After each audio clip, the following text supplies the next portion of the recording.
And then tonight, continue our theme from or connections to. Sorry. Hey, you Pushing guys, buttons over happy there. hour is from 4 to 6. Like Simon I says, tried to like, mute no, myself, and no. then it was just like, sweet Jesus. Stand by, going to air. Stand by, Phil. 5, Stand by music. 4, Stand by announce. 3, 2, 1. And fade up. They're the Meryl Streep and Tom Hanks of Hobbs. American public, you are worthless. Can't account for taste. Your teaser from earlier on the loose adaptation. The Human Torch was denied a bank loan. Shove that Pulitzer Prize square up your ass. I'm so happy. I'm as best as you're gonna get, ladies. So here you go. We have shut up. Then it's not a four. Masturbatory bullshit. I get the joke now. Stupid, kids. wonderful thing. Yeah. Here's some stickers. Are you in the crosshairs of the woke mob? To the bridge of Kazakh Doom. What is happening in my mouth? Pumpkin spice lattes. I was the mark. You were the mark, man. You want to get high together? You want to drink? Cinema. Subterfuge, machinations. Wow. Cheers. Cheers. All right. Well, welcome everyone to another brand new episode of 20 Years, 4 Beers. We are a podcast dedicated to rewatching movies from at least 2 decades ago, while simultaneously enjoying a minimum of 4 modern beers. My name is Steve, and this is my big brother, Tim. and we are coming to you from just outside Minneapolis, Minnesota. We have just watched and recorded our episode on Unbreakable, and as usual, we sit down and discuss another film over another beer, so we refer to these as our happy hour episodes. Hey, you guys, happy hour is from 4 to 6. On this happy hour, we will be discussing a film that somehow features a sole survivor of a major event again, and a film that we have talked about at any possible chance in the past in the 1995 classic, The Usual Suspects. The Usual Suspects follows a man who survives a peer shootout, who is taken into custody by police, and tells the story of how a notorious criminal mastermind influenced a series of events that began with a seemingly random police lineup featuring 5 seemingly random criminals. What follows is a taut crime drama that comes in under 2 hours and is the 1995 version of a sleeper critical darling that found its way into our lives and has stuck with us for now 25 years and counting. The film is directed by Bryan Singer, written by Christopher McQuarrie, and stars Kevin Spacey, Gabriel Byrne, Stephen Baldwin, Benicio del Toro, Kevin Pollak, Chaz Palminteri, Pete Postlethwaite, Susie Amos, and Giancarlo Esposito. The greatest trick the devil ever pulled was convincing the world he didn't exist. One story the guys told me, the story I believe, was from his days in Turkey. There was a gang of Hungarians that wanted their own mob. They realized that to be in power, you didn't need guns or money or even numbers. You just needed the will to do what the other guy wouldn't. After a while, they come into power and then they come after Soze. He was small time then, just running dope, they say. They come to his home in the afternoon looking for his business. They find his wife and kids in the house and decide to wait for Soze.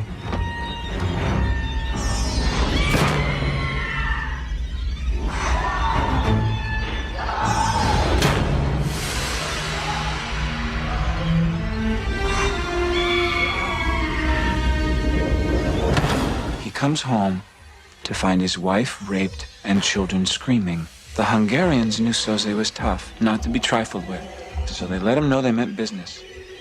They tell him they want his territory, all his business. Soze looks over the faces of his family. Then he showed these men of will what will really was.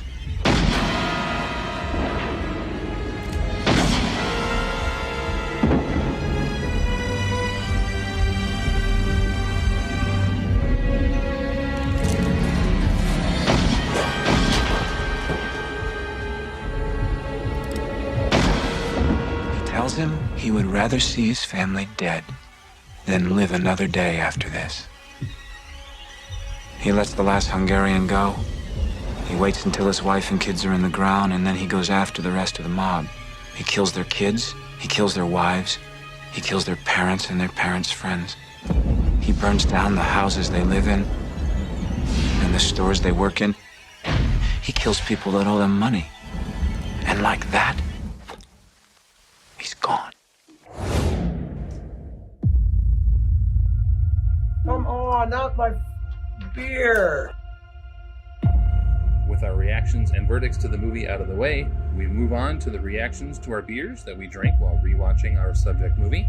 And if you want to have sex with a disgusting bad brewer with a terrible attitude, This is where we take a look back at our beers and give our expert ratings for our drinking buddies. ugh, whatever. Hey, here's the truth. This is Drinking Buddies. Let's get weird. It's just dumb. Sorry, we're having a separate conversation, and I just realized that. Eden Prairie, you're stupid So for not coming. insane. I'll just mention it. Just do it. Eden Yes. Prairie, Minnesota had a weed gummy THC contest naming thing or whatever. Because the city has municipal Yeah, liquor stores. which makes sense since they're doing a Totally. specific Tax revenue THC makes sense. drink. Yes. Or a drink. I'm looking at my glass. Gummy. Yes. And the winning submission was Little Berry on the Prairie, which doesn't make any fucking sense. Weed. They're Weed notoriously Prairie not is very literally berry. just Yes. sitting there. Now, is it my fault for not submitting Weed and Prairie and winning like $200 and some free Sure. weed? Yes. But Little Berry on the Prairie, terrible. like weed. Could be like apostrophe N or even in prairie. Weed and prairie. Nope. Failed It's funny. horribly. Anyway, this is Drinking Buddies. Tim, go ahead. So stupid. I had this week, again, getting through the last of some of the older stuff I've had, but Bell's out of Michigan, Yes. their big-hearted Imperial IPA. We haven't had the Imperial? Not the Imperial. And I was like, sweet. Oh, It's yeah. the regular one. Thank you, Google Docs. Right? I love tracking it. It was a 4 for me. Mm-hmm. Just Yeah, a it's- solid Yeah. double IPA. And then through the wonders of exploring other options through like, hey, local liquor store, give me a different multi-pack. I started with the Southern Tier out of New York. Yeah. Their double IPA. Yep. It was 3.75. Mm-hmm. It's I like fine. Southern Tier. I think, yeah. Their stuff's solid. This was fine. You Like I like the big hearted better, but this one from Southern Tier was not bad. So yeah, I had a couple of Southern double Tier's pretty IPAs this week. So hello, right? all What'd you right. have? So my drinking buddies were from Unmapped Brewing Company, both of them, out of Minnetonka, Minnesota. Which I'm fast. I think I mentioned Unmapped is probably a top 5 brewery in town for me in terms of like constant quality. Yeah. I can walk in and get a no trace anytime. Yep. Really solid, good. It's local. I mean, like I'm super surprised local. we didn't have any Wild Minds, but we can talk about that another time. But like, yeah, I mean, they're open. Yeah. That's helpful. True. Really solid. So I went to Unmapped and got some stuff. So it was Pomona Punch, the New England IPA, 5.4% ABV. It claimed to be a tropical or fruity, and you're kind of like, you hear Pomona, and initially I thought grapefruit, so I was going to avoid it, because, it would kill me. yeah. Not really, Taking time but I was like, I don't really want to. So I saw, but it claimed to be tropical, and I looked, and it wasn't. But it was kind of subtle flavors at best. It wasn't great. It was 3.5 out of 5. It was sort of disappointing. Sure. I'm very glad that I didn't like buy a 4-pack, straight up. I just bought like a 1er. Yep. So the ABV is nice though. Like if you're going to come in a New England IPA at a 5.4, Yeah. all right, that's fine. good. And then also at Unmapped, it was Purgatory Pills, their Czech Pilsner, which comes in somehow at 5.3 ABV. So 5.4 for the New England IPA and 5.3 for the Pils. This is an award-winning Czech Pilsner, which means it is really good. But to once again quote your friend Matt, I can't really get excited about a Pilsner. It's 4 out of 5 though. It is really good. Like it is a solid Pilsner. I'm finding that like macro brewery options of like pilsners, if they can do it really well, where it's got some like flavor to it, I'm like, all right, especially you've Czech done some good Pils. stuff. There's like, I don't know if it's a multi-back or whatever. Yeah, there's something about that. Nice. Good options. And then tonight, continue our theme from, or Hang on. connections to... Sorry. Hey, you guys. Sorry.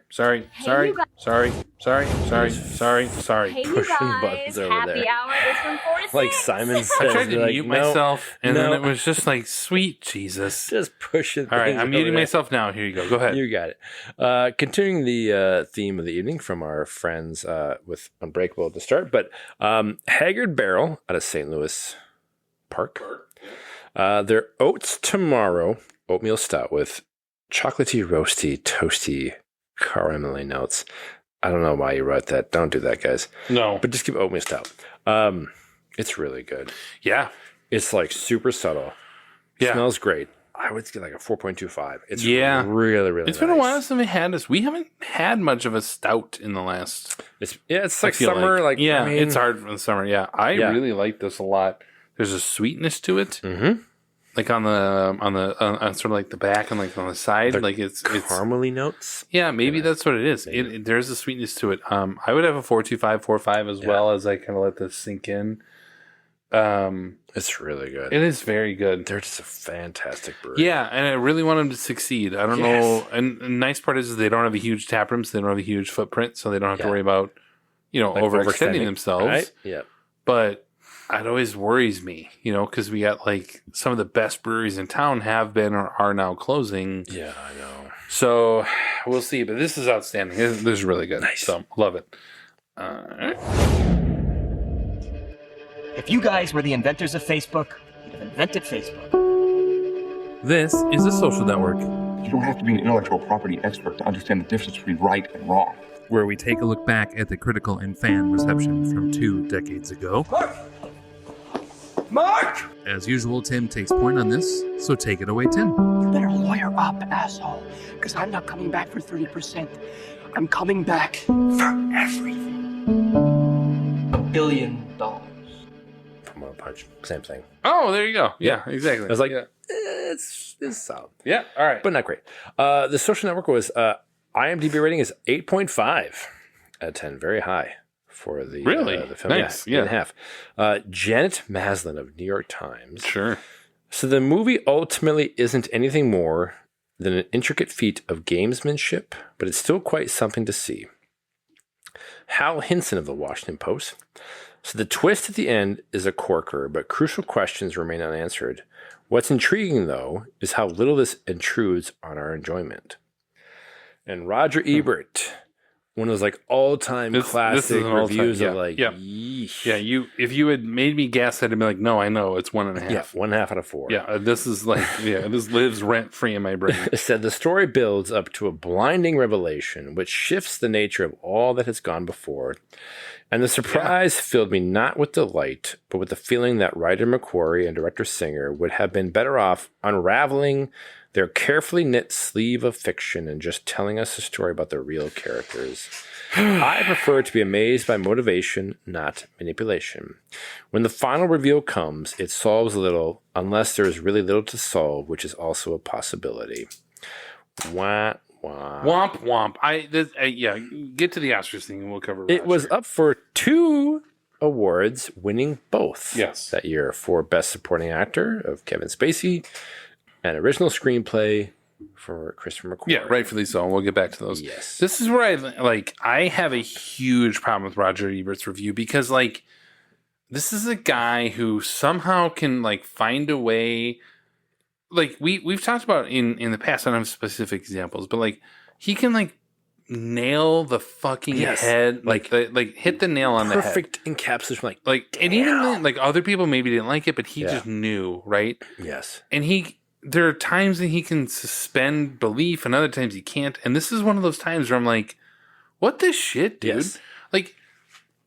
There are legitimate things you could talk about with the twists and again, spoiler alert here. If you don't know the twist of this movie, turn this shit off and just don't watch it. Don't listen to us. Yes. We're gonna talk about it. Yeah. But there's legitimate yes, the twist totally unravels the what came entire before. story. Comma, but that's the point. Yes. So yes, you're right. Yeah. And so you like, I just don't understand his review. I don't get it. It was like he didn't get laid that day, or I don't know. Like, it is so baffling to read his review, and you're like, are we watching the same movie? Right. Are we? Like, yes, the twist kind of basically makes everything that came before completely moot. But there's another twist. Remind me to talk about it in a little while that we'll talk about. Anyway, Yes. Screw you, Raj. Shove that pull-up right wherever you're at. Yeah, right up your ass. We begin our discussion with our reaction segment that we call Spotlight. This is Boston, and the church does not want them to be found. So, they are not there. This is where we highlight and discuss our top takeaways of any kind from rewatching our subject film. We've got two stories here. We've got a story about degenerate clergy, and we've got a story about a bunch of lawyers turning child abuse into a cottage industry. If there were 90 of these bastards, people would know. Maybe they do. This is Spotlight. They knew, and they let it happen. Steve's just like, I can't just wait to don't- what the- unmute it this bothers shit. me. Here's the problem. Like, these are people who, like, they would have undersold their importance. Yeah. Both of them. Yeah. Siskel and Ebert. Yeah. But there is, by any metric, there's no denying that they were kingmakers. Oh. By turning they their changed the thumb game. up or down. Yes. And Like so the- to like come the in with kings of such old. like Caesar. Yes. Like to come in with such an honestly like half-assed review over this movie is so much like, what the shit, dude? Like, we love Roger Ebert. Like, for the importance that he had on the industry, we love Roger Ebert. We would watch it every week. And it was outstanding. Yes. And I would listen to him. Yes. I mean, you'd still go see a movie because I got nothing else to do on a weekend because there was no social media, you fuckers. Yeah. But like, I read that review again, and I years ago I'd read that review, but I read it again in somewhat preparation for this. I don't do research, we know that. But like, it is almost an offensively bad review. Like, it is just super lazy. it's lazy. His review is like, I don't know, I was bored. Like, it is fine. It was whatever. guess It that's was right almost like he notes. I don't didn't know. like Bryan Singer, which I guess he had a reason to, or Kevin Spacey. in But hindsight, yeah. like, yeah, I don't know. I get flustered because these are guys who have real, honest, like, their finger on the pulse. Like, I can move the needle now. Yeah. We're not talking about his review from 1978 of something. We're talking about in their prime. Yeah. The 90s and 80s were prime Siskel and Ebert power. Yes. And that is one of the laziest reviews I have ever read. Yeah. It is so bad. Like, every Sunday watching them on the balcony. Oh, yes. Talking about whatever came out. And there would be movies that you hadn't heard of necessarily. There'd always be something in the back half of that. You'd be like, oh, this looks interesting. It was great, yeah. But like showing you could have intellectual debates about something that arguably people say is not that impactful. Yeah. It's a movie. Like, no, like, they showed us how you could do this. Yes. With intrigue and like.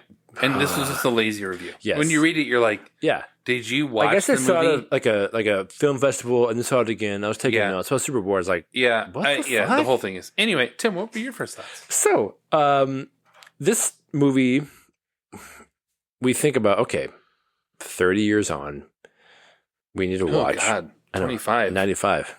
Oh, God, it's 30. I said 25. Yeah, it's 30 years. Yeah, exactly. God. So, when we were like always thinking about how do we, respect the movies that came within the 20-year timeline. Yeah. But then as the years evolve and like how do we expand also, that? we want to watch these and talk about Yeah, them. exactly. Right. We're like 95. Yeah, we're going to watch the ones we watched for this year, like 7. Yeah. And then Usual Suspects has to be one of them. Yeah. Again, echoing how bad of a year 05 was in comparison to So 95. shitty. Like, it does feel like, it's. But movies like this are such a great appreciation for atmosphere and patience and tension. And we're just going to build this world that, again, kudos to McQuarrie and Singer. Dude, do a fantastic job of creating this mystery where we're going to introduce you right away to some type of experience. Yeah. And it's right then away. we'll go back in time oh, he gets captured. Who's this guy? What's going on?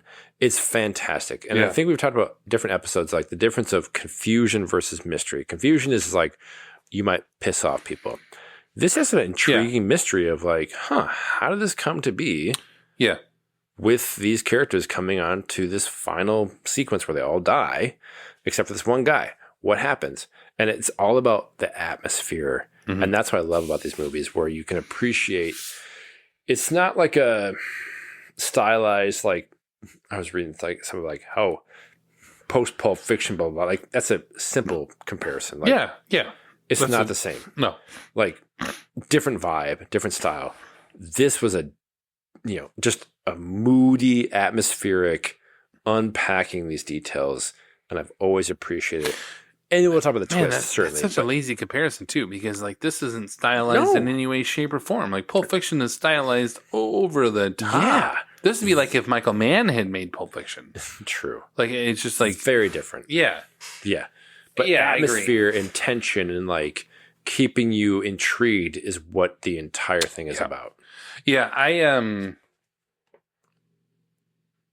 my first, I guess, takeaway was similar to Unbreakable, actually, is that both movies somehow, like, what I appreciate about both these movies is, recently, I guess this releases later, but yeah, they're both under 2 hours. Yeah. Like, give me, like, tell me your story. Neither one of them just waste our time with exposition or anything like that. It doesn't, like, this movie starts off and you're at, and we've talked about, I don't always love movies that start at the end and then jump to the beginning. Sure. Right? Like that sometimes doesn't quite work. And here it does because of the twist later. Yes. Fuck you, Roger. And I think like we get enough, like what works about this movie for me is it's short. They start out, it's going to start running. Like you just start, you're just going. Yep. But then about 20 minutes in, you have the key jail cell scene with the 5 of them all together. Yep. And now you give me the background. Yep. You give me enough of a background on each of these 5 that says, okay, I know enough about these guys. I'm good. You've given me these like first 20 minutes or so, but now all these guys are in the lineup and now you get them in their jail cell. Like, I really love that this movie just hops on in. Yep. Unbreakable, same thing. Yep. You get at the very beginning with Elijah, and then you're on the train, and then you are off and running. Yep. I don't need this other exposition. I don't need this stuff that's like builds the world. Sometimes a movie needs a good world building time frame. Sure. Neither of these movies, and I know we're obvious, but this movie does not need it either. So they just hop on in. I love it. And any movie like this has to have that engaging kind of catch you at the beginning. Yeah. Like suck you in and you're like, oh, there's going to be a mystery of who this guy is. Yeah. That killed some random dude that we don't know. Yep. But there's something going on here. And then it hints at like somebody's watching this happen. And then, only survivor. Yep. For the most part, is this guy we've captured. Yeah, fair. And here you go, like verbal hint. Cool. And so you grab the audience and then you think, oh, we're going to now tell the story about how it came to be. And it could have, like, sure, could you have done it from a linear standpoint, from in New York going forward?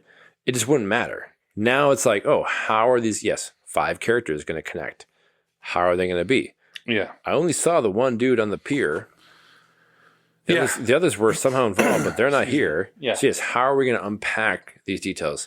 And I think it's a great testament to the writing where it's like, how are we going to engage you as an audience to connect with these characters, knowing that the one that is left over is just basically like here to tell a story. Yeah.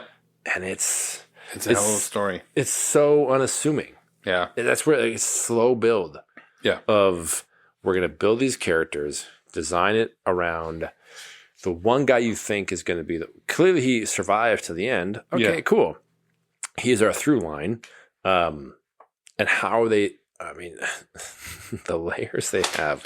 Yeah. And unpacking it. Yeah. And the styles they build in as far as like the mystery, and then kind of this cool caper aspect when they're in the elevator sequence, like kind of trying maybe kill off Kobayashi or whatever. Like all these different mishmash of styles together come together. It's just fan-freaking-tastic.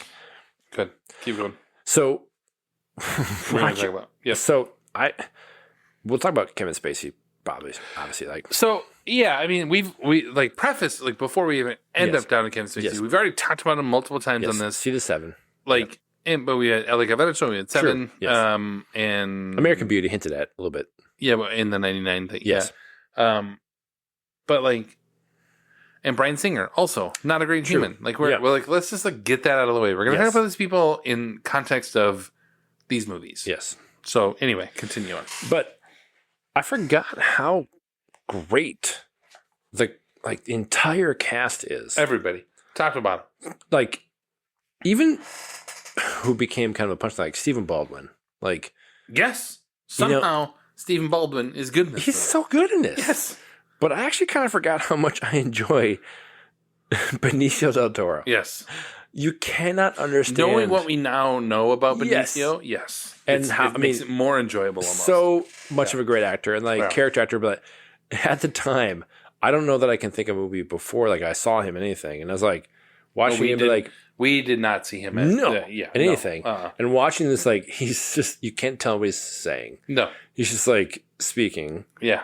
I mean, now I know more about, but at the time, you're like, choice. I have no idea what. Yeah, but just what works for this is you need a solid cast. Yeah, and kudos to the casting director and everybody else involved because it is fantastic. Like, I don't think I can think of Kevin Pollak before this. Maybe Grumpy Old Men would have been technically before. Oh, this. sure, but aside from that, but this kind of like. Yeah. Next level kind of thing. Like, yeah. I love when he gets captured. He's like, you sure you got enough guys? Yeah. I was just going to tell you to shut up. Yeah. so they call me verbal because they talk a lot. Yeah. I was just going to tell you to shut up. Yeah. Like, just smart ass, but like everybody across the board is perfect for the characters. And especially in those 5. Like, Oh, great casting. Yes. So Benicio, do you know why he chose to talk like that? They gave him the option, and so they said because he had been in some things like we didn't know him before that, but I mean, obviously they knew him, and he said that because he was the first to die as the example to everybody, it didn't matter what he said. So like he was so like he knew so like I was gonna be the first to die, so anything I said didn't matter, and so he could fumble through whatever he wanted, and it worked so perfectly. It was exactly like it was a conscious choice on his part to say, so great. I can kind of just mumble through this. Now I know sorry, not verbal. I know Fencer's lines, but like back then, no, you had no idea. No. But yeah, Gabriel Byrne's always been good. Yeah. Like he's just that sort of of all these people, and he and Spacey, they were kind of the classically trained or whatever actors. Yeah. The fact that you have Stephen Baldwin, who is legitimately good in this, exactly, not even like laughably good or like like he's really good. But then Pete Postlethwaite's good in literally everything he ever touched. Oh, he's so good. Yeah, he's outstanding. I at some point have a comment about that, but I might come back to it later because I'm doing handwritten notes here. Back and forth. Yeah, but the casting is great. Yeah. But I will just pivot to talk about Spacey a little bit. Okay. And maybe you have more on Spacey? I have some thoughts. Yeah, I don't think we talked about this with LA Confidential or 7. But you gotta respect a guy who, like, I don't have to respect a guy. Sorry, that's probably the wrong term to talk about with Kevin Spacey. But from an actor at the time, you gotta, like, he's tough to discuss. He's effortless. Like, he is legitimately a great actor. Yes. All the way up to Baby Driver and all that other stuff. Yep. His run in the 90s, especially from a film bro standpoint, he goes from Outbreak to 7 to The Usual Suspects to A Time to Kill to LA Confidential, to The Negotiator, to A Bug's Life, and into American Beauty. Yeah. There's one other movie in there that was sort of forgettable that I didn't write down because who gives a shit. But like those films alone, you're kind of like, fuck, dude. Like right there, you could retire. Like almost right there, you're kind of like, I'm good. Yeah. And he wins Like, 2 Oscars. And exactly. You're kind of like, dude. I mean, that's outstanding. And there's not a bad movie or performance in that. Yep. Like we're not talking about K-Pax. We're not talking about anything that came after. And he had a rough stretch in the 2000s. Then he had a rough stretch later. Yeah. But like, you can't argue with that quality of that. And this is a perfect example. Kevin Spacey. I honestly, we looked back at, like, we talked about this with Brad Pitt in 12 Monkeys being nominated. Yeah. Excuse me. And kind of like, didn't quite hold up 25 or 30 years later. Kind of like, didn't quite hold up in terms of his supporting actor nomination. Kevin Spacey in this is like, he should have won. Like, I mean, this is undeniably the best supporting. Now, is it a supporting performance? I don't know, because he's basically a lead in this movie. He kind of is. But is he? Like, I don't know. I mean, it's kind of like, it's really weird that they put him up for supporting, but he's easily the best of the performances of that year. And what stands out to me is, like, you know, you have to have essentially this vulnerable, I wouldn't say unreliable narrator. No, he's very reliable, right? But it's like, knowing we know. Yeah. Like, he is the entrance to the audience understanding how this all came to be. Yeah. And he's therefore used by the cops to kind of explain, and the U.S. Customs kind of like, oh, I'm going to explain how this came to be. I got 2 hours to kill. Sure, we'll fill this time. So it's super unassuming, and yet you are so enthralled with what he's explaining. Yeah.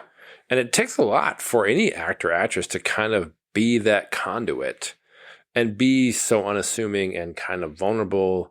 He's not like, you know, as you find out eventually, in any way, this like nefarious. It's just like, I'm so meek, but I'm a cripple. Doesn't it work so great that he's also like, he's this conduit in a conduit? Like it's like, it's this weird thing of like, he's our proxy into the story, but then he's the forgotten member of these 5. Yes. Who's like a proxy into this criminal world. Yes. And it's only because, in his mind and in the story, because again, that Keaton brings him in. Yes.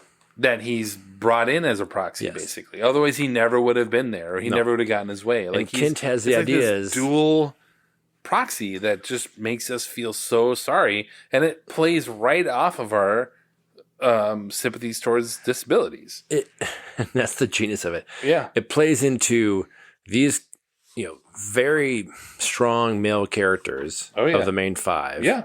Who would be like very much like, I'm proving my bravado. And this, as he very clearly says, this cripple. Yes. Why would I take any advice from this guy to do anything for us? Mm-hmm. I can't convince these guys. I got the brains, but they're going to be like Keaton, the Gabriel Byrne. You're going to be the one that can do this like for us and everything. So you get involved because you feel very sympathetic to this character. Yeah. And that's the best bait and switch. They play right off of it. It's so fantastic. I agree. Yeah. And he's so good. Kevin, he's so good. Like, you can't watch, like, he's. So this is going to be off topic, but it involves your daughter. Yeah. So today, I happened to take Audrey, your daughter, to Beauty and the Beast. And we were talking, but anyway, we were talking about Harry Potter. Yeah. And it's very interesting that she is talking about how she can like Harry Potter, but really not like J.K. Rowling, right? She was telling me, like, I can't, like, she's like, I really don't like the writer, but I do like the book. And we were talking about that of like, you have to be able, maybe not have to, it's important to be able to separate the art from the artist, right? And it is interesting that a 13-year-old girl can figure that shit out, but a bunch of adults can't figure that shit out. Yeah. I can watch this movie and say, oh, he's legitimately good. Yeah.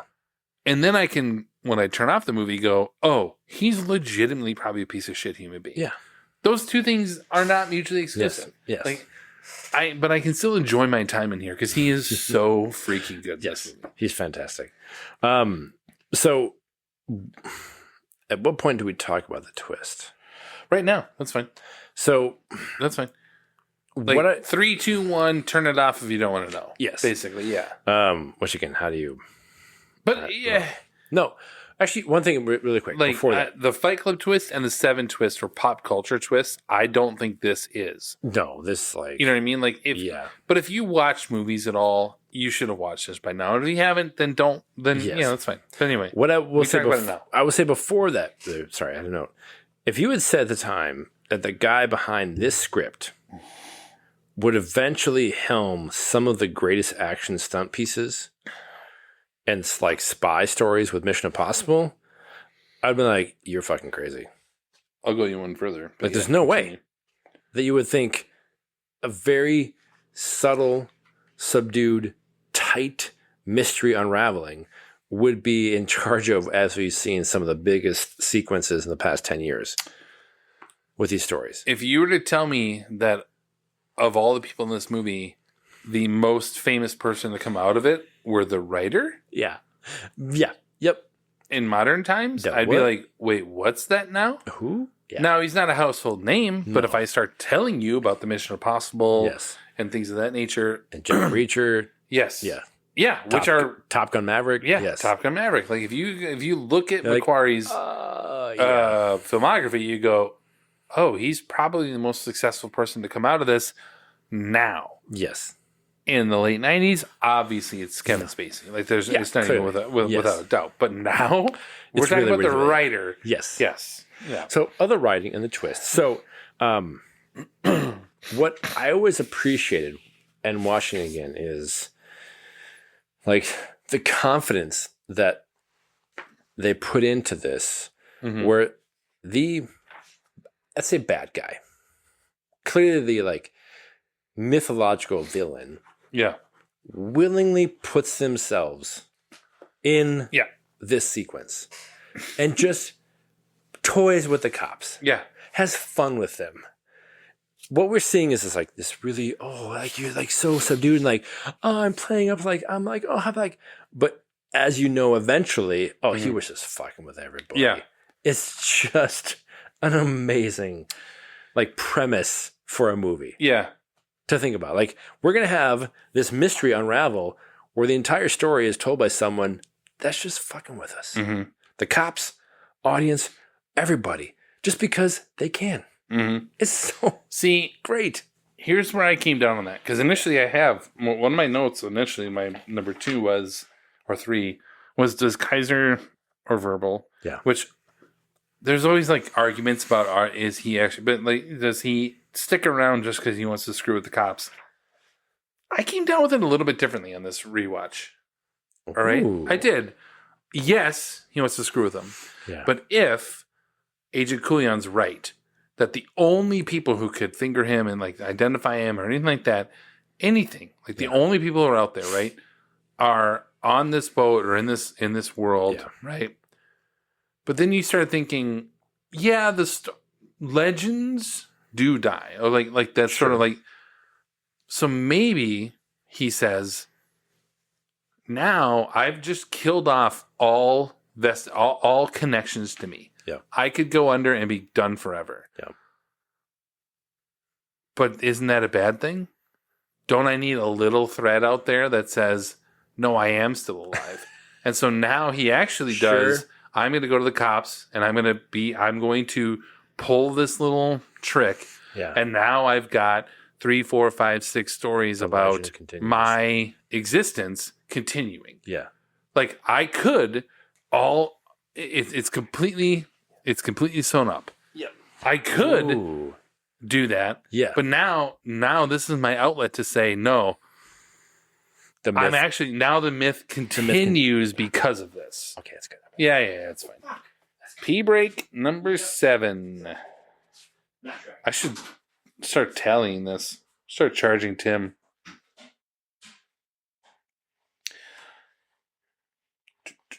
Working on my pee break. Boom. It was right in the middle of just a beautiful point. Oh, good. Tim's bladder once again. So yeah, I just feel like it is I'm not saying that's what happened, but I used to think I used to think he was just screwing with people. But to what end? Because don't you open yourself up to, visually speaking, people have seen your face? Sure. Right? Like now people have seen you. Like, so, like he went out of their way to literally blow up a boat with a dude who has seen him. So what's the point of keeping him going? Right? Now they've seen him. If he's Kaiser Soze, at least many people, he's been interviewed as Verbal Kint. But if you're going to now, but you can't prove that he's Kaiser Soze, right? Yeah. But now you've got this little like sort of nugget of myth that continues on that not only is he Kaiser Soze and he will do whatever, he also can be Verbal Kint. He also could be whatever. You never know who is Kaiser Soze. I just feel like there is a guy like that doesn't just pop up just to screw with people. There has to be a reason behind it.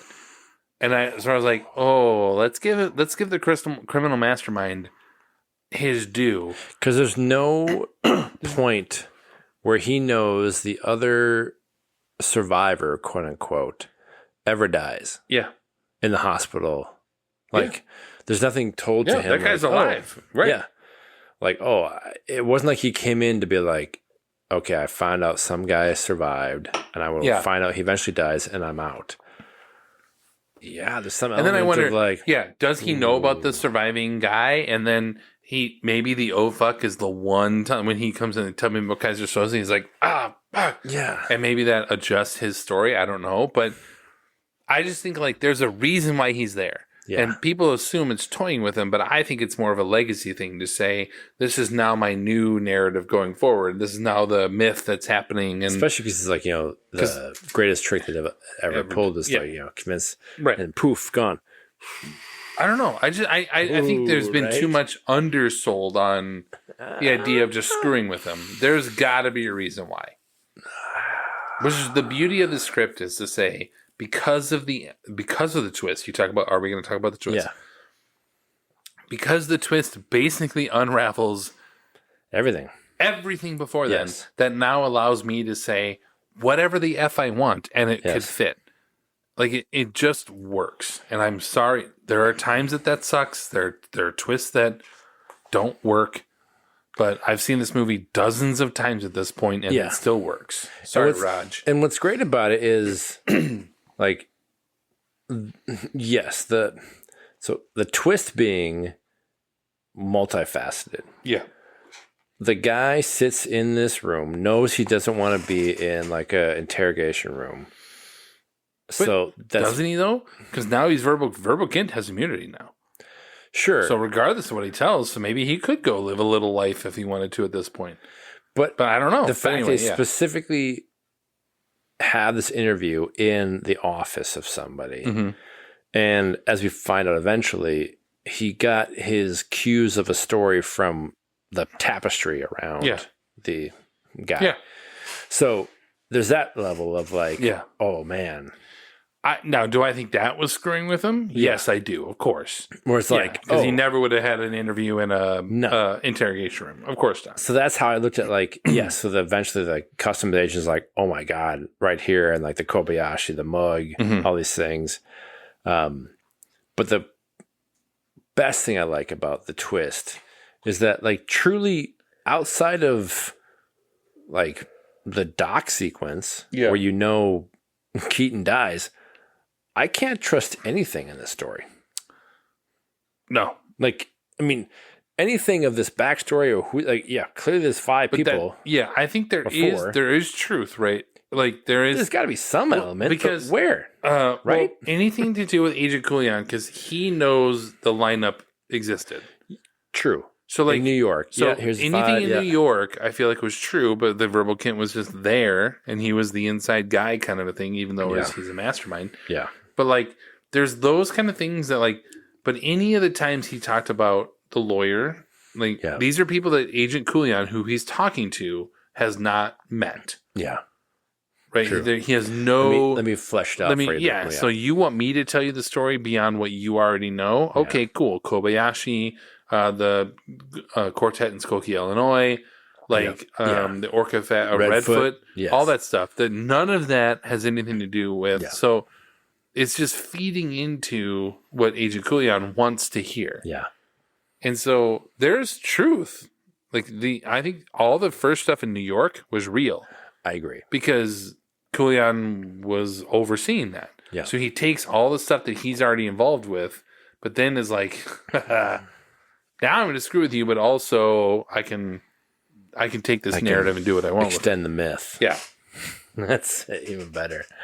Yeah. It's less like, ha ha ha, look at me. It's more like this is purposeful. Yep. To build my legend. Yeah. Oh, Jesus Christ. I think that's what, like, I don't think Chris McQuarrie I think he was probably in his early 20s at the time, had any understanding of, like, I think he wanted to tell a good story that had a good twist that kind of, like, threw, but it still had to hold up. Like, I mean, like, on rewatch, and on reread. Totally. But I don't think it any, like, the fact that we're even talking about these hypothetical, like, world building, whatever things, they don't think about that. But it still holds up to almost everything. Yes. That if you throw at it, because all of it is either there's some base in truth or it's totally false. And so if it's totally false, I can literally be like, all right. And what's great Fake about news. Exactly. What I love about watching is, like, there truly are no hints at it. Yes. Every time I watch this movie, I'm like wanting to find. Where does this suggest that he's Kaiser's? Yeah. Like, and the great thing is, so when Verbal is giving the recount of him watching, as he claims, Kaiser Soze shooting Keaton, the Kaiser uses his left hand. Yes. To shoot the gun. Yeah. So clearly it's even more like a distraction of, like, well, my arm doesn't work. Yeah. But there's a tiny sequence where the custom agent, I forget, like the Agent Kulian? Yes, Kulian. Yeah. Like grabs Verbal and he has his left arm kind of like shake him off. Mm-hmm. And it's the only time where it's like his paralysis, cripple, or whatever, like, is the only type of, like, indication to the audience that, wait, he doesn't seem to be able to use his left arm because he can't light a cigarette or anything else. But under duress, but it's, again, enough of a very doubt. Like, little. under duress, I protect myself. Yeah. But it's the only time where I remember watching me like, oh, wait, he gives a little bit away that I think is only, like, I don't mind it, but it pays off. Yeah. For the eventual reveal. Right. Where it's like, oh yeah, this totally works. Like, Yeah. It's so fantastic. This is a top 5-ish reveal. It's hard to, like, call. Is this a, like, is it a top reveal? Like I said, like, I think it's a top 5 reveal ending. Not sure it's full on twist, since it's also a lie. Like, I call it a reveal. Yeah. And this is where it comes into what I was talking about earlier, which is frailty. So for those of you who have not seen it, which is probably 99% of the planet, Frailty is one of my all-time favorite. I don't even want to call it a horror movie, but I do watch it around Halloween every year or two. Suspense intense. It's Bill Paxton and Matthew McConaughey, and effectively it's the same kind of a thing. Matt McConaughey goes and he talks to Powers Booth, and they're having this interview, and he's talking about his history, and he's talking about all this stuff. And spoiler alert, basically everything he's telling up until this point is a lie. And, like, I think it works because it's a twist, because you're like, he has a reason to lie. He has a end game to lie. Yes. And that, to me, is why I call him a reveal film, maybe not a twist ending, But this got to be top 5 for me. Like, it is maybe top 5 of ones that people don't know. Yeah. Like, sure. We've already talked about Seven, we've talked about Fight Club, we've talked about others, but, like, boy, is this just one of those where, like, once Kulian, which the only thing I would say is I wish they had more of a slow-mo drop of the mug. Yeah. And just, like, a constant, like, a little, like, as he's, yeah, like the mug is dropping slowly and he's realizing it. But that realization of when he's like, I've just been played. Yeah. It's so good. Yeah. And again, the indication of earlier with the mug, where Verbal is like staring at Kulian. Yeah. and you're thinking, oh, he's just like kind of drinking his coffee, like but you realize, oh no, he's seeing the name of the maker he's just staring at him on the bottom of the cup. Yep. And I'm going to introduce this somehow into this and just build a legend. It's really good. Like, I agree. Like, it's that great reveal. Yeah, it's not. Yeah, it's not a twist. No, I don't consider it a twist ending. No, it's a reveal. Yeah, like I have been playing you this whole time. Yeah, as the audience and the other people. I don't think it's a twist. That's like good. a Shyamalan style twist. No. So, maybe it's a reveal ending. Reveal. Yeah. Yep. I agree, and that's the reason why we would be talking about it 30 years later, right? Because it it holds up because we talked about this on Unbreakable. Like when I rewatch this, you kind of start looking for clues. You start looking for like, did they make a mistake here? It's not perfect, but it's like, it holds up. If I were to sit next to somebody now who's seen all these twist movies over the years, I don't think they would see it coming. No, and it's so good. Love it. Do you have anything else? I do not. The only other thing I will say is, as I was reading it, or reading my notes here, as I was watching it, what really makes the reveal work and also makes rewatches work is that there's a pseudo reveal there earlier, which says that Keaton is Kaiser Soze, right? Yeah. I mean, there's this like sort of pseudo understanding that Keaton could be, right? Yeah. And I think there's this phantom person could be, it puts into this, the seed gets planted that anyone could be Kaiser Soze, right? Yeah. And what's interesting is apparently Macquarie, but also Singer made everyone involved feel like, or the main five, maybe not Fenster, feel like they were going to be Kaiser Soze. So when they were talking about it, so Gabriel Byrne gave an interview on the red carpet or after the premiere, and they talked about Kaiser Soze, and he's like, and basically he said like, when did you know the reveal of Kaiser Soze? He's like, tonight, because up until tonight I thought it was me. And he like at one point like cursed out Singer for like Singer had made him think that he was Kaiser Soze in the sort of like editing. Yeah. And so they like theoretically all of them up until editing could have been told that they were going to be Kaiser Soze, so that when they were acting, it felt like I could be Kaiser Soze here. So like it's just that level of as awful as Bryan Singer can be, there's that understanding of boy, I mean, like that sort of like planning purposes here, like really impressive. Play up to the fact that you could be this. You could be mythical bad guy. Yes, I mean, kudos to him. That's good. I'm going up there. I'm going to try it. I'm going to let the jury decide. As we close out our spotlight segment, we come to our final takes called The Verdict. If we are to have faith and justice, we need only to believe in ourselves. This is where Tim and I give our final verdicts after rewatching the film and decide whether or not the movie held up over the course of 2 decades. Now you get out of here before I call the bailiff and have you thrown in jail. This is The Verdict. I said to hell with it, to hell with it. Depending on your movie tastes, The Usual Suspects could leave you reeling and excited over what transpired to watch it all again, or frustrated and disappointed that everything amounted to nothing.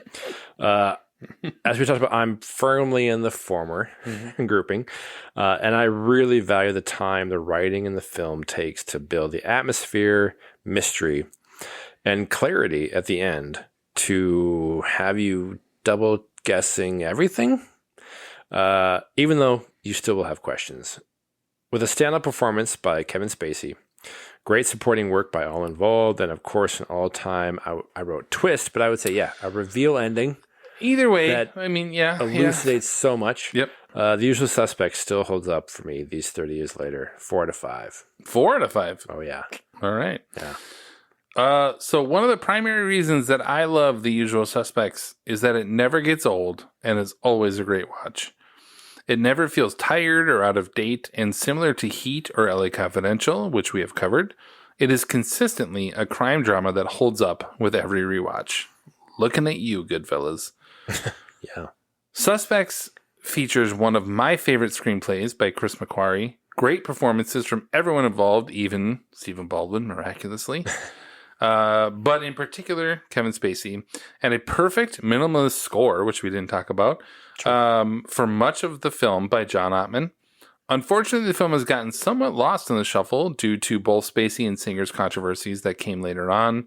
But as we have discussed before, real art does not exist in a bottle and should not be judged as if it does.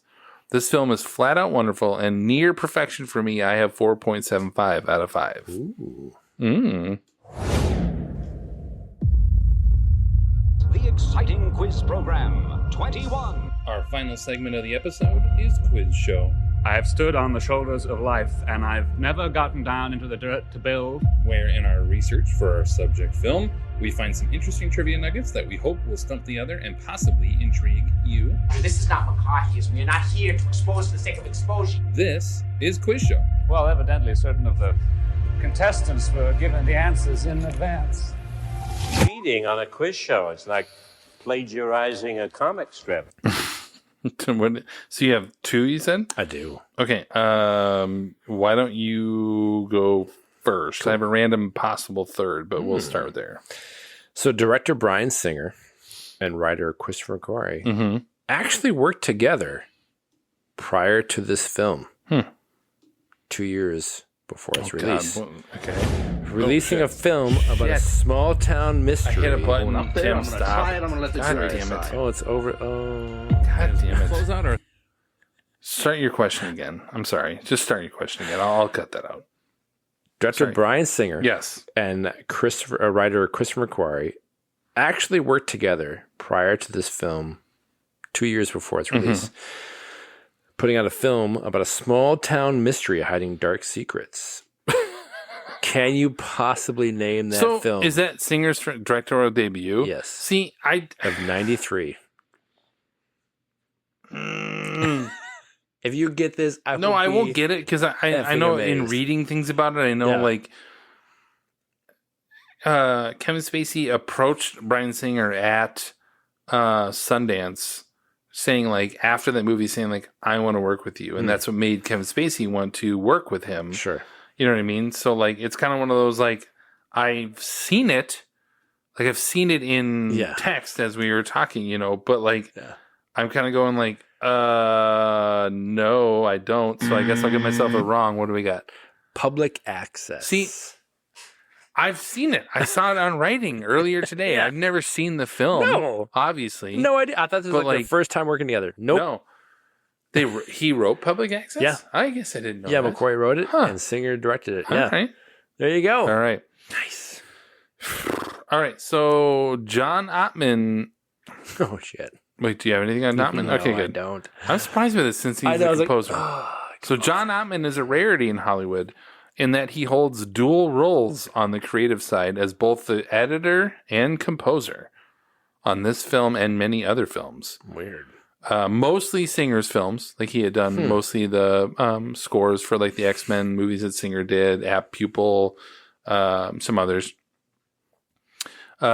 He's not necessarily known for his great themes as a composer. I actually think that he's good in this, and that sort of it's really well done. Block thing, yeah, it's good. But he would actually win an Oscar as an editor. Oh, Jesus! For what? 2018 music biopic. Oh my gosh! Bohemian Rhapsody. That is correct. Yeah, it's because Bryan Singer was the first. Yeah, exactly. Yeah, and that's where Bryan Singer's career went to shit. Oh. But yeah, he won the Oscar I had for no editing. idea he was an editor. Yeah, he's the editor on this movie. He is both editor and composer for this. Wow. Yeah. So the only good thing about Bohemian Rhapsody would probably be the editing. And I mean, no, Rami Malek's fine. He's fine. Isn't Oscar-winning fine. Yeah. But he's great as Freddie Mercury. Yeah, with the giant buck-tooth bullshit. They definitely did into it, but yeah. Yeah, no, I fucking hate that movie so much. I can't stand it. Anyway, what do you got, Tim? So, Kevin Spacey. Nice job, by the way. No, that's not anyway.